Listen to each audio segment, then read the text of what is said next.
I was listening to you a couple of nights ago, and you were talking to these people, and they were saying that Israel, the Jews, did not have the right to gain Israel from the Palestinians. And I was just saying, throughout history, the Jews have been persecuted, obviously from the Holocaust, and we were granted Israel as a result of this.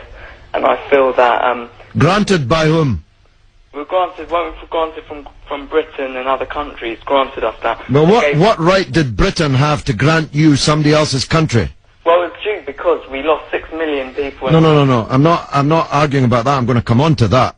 But what right did Britain have to grant you somebody else's country?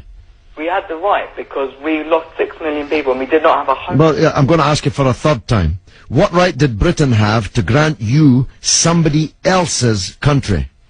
Well, they didn't. Well, they were giving us the right because it was they were basically gave us because of the. But they gave you somebody else's country. That's the point I'm making, Alex. Can you deal with it? Yeah, but the Jews have also had to. They've dealt with this throughout history. Well, Alex, I don't know if you came on with a script and you can't deviate from it.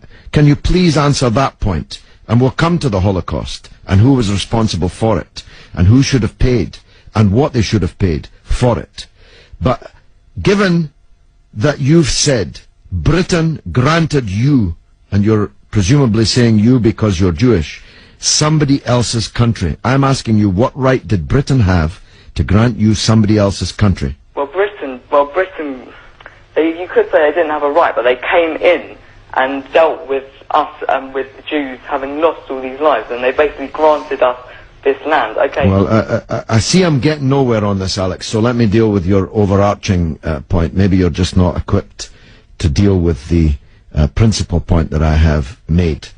The Jews have suffered racist anti-Semitism down the ages in many, many European countries, including our own. They were subject to regular discrimination at best, and pogrom and murder at most. That's undoubtedly true. The one place in the entire world that Jews were neither discriminated against nor subject to pogrom was the Muslim world. In fact, so much was that the case that when Christianity came back to power in Spain, in Andalusia, in the western extent of the Islamic Empire, when the Muslims left, the Jews left with them because they feared the Christian anti-Semitism which would be unleashed in the wake of the departure of the Islamic civilization in the West. That's why so many Jews are to be found even today, and were to be found in profusion before the creation of the State of Israel, in countries like Morocco and along the North African coast, because under the protection of the Muslims, the Jews left Europe and went to live in North Africa.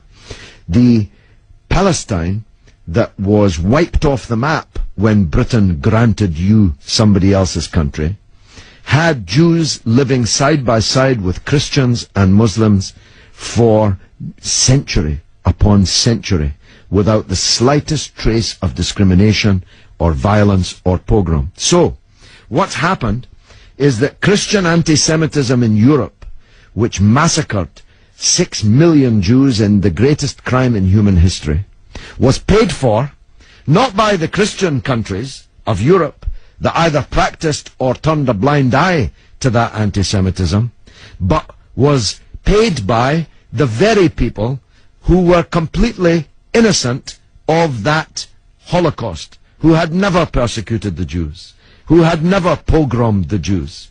And that seems to me to add insult to the injury suffered by a people whose country was wiped off the map, who were dispersed into exile, to make way for a Zionist idea which was granted to European Jews, because these were the first settlers, granted to European Jews by Britain. And as you have singularly failed, 4 times I asked you, to acknowledge that Britain had no right to give away somebody else's country, one country given to a second people the land that actually belonged to a third people, it seems to me an all-round injustice, don't you think, Alex? Yeah, I agree that they didn't so much have the right, but they were stepping in after the Holocaust to grant it to the Jews. But it was It was long before the Holocaust that Britain stepped in. Britain stepped in 1917 with the Balfour Declaration made by the British Minister Balfour on our behalf to a group of atheistic Zionist Jews. I make the point about atheism because it's now claimed that this is some biblical land right, as if God was an estate agent. The men to whom Israel was promised were atheistic Jews. They were not only not speaking for all Jews, they represented at that time in 1917 a tiny proportion of the world's Jews. Most of the world's Jews supported communist or socialist parties and ideas at that time. The Zionists represented a tiny sliver of Jewish opinion at that time. Yet Balfour promised them the land which belonged to a third people, without consulting either the British or the world's Jews, and least of all, consulting the Palestinians. Okay, well, thanks very much for talking. Okay, Alex, thanks for listening, my friend.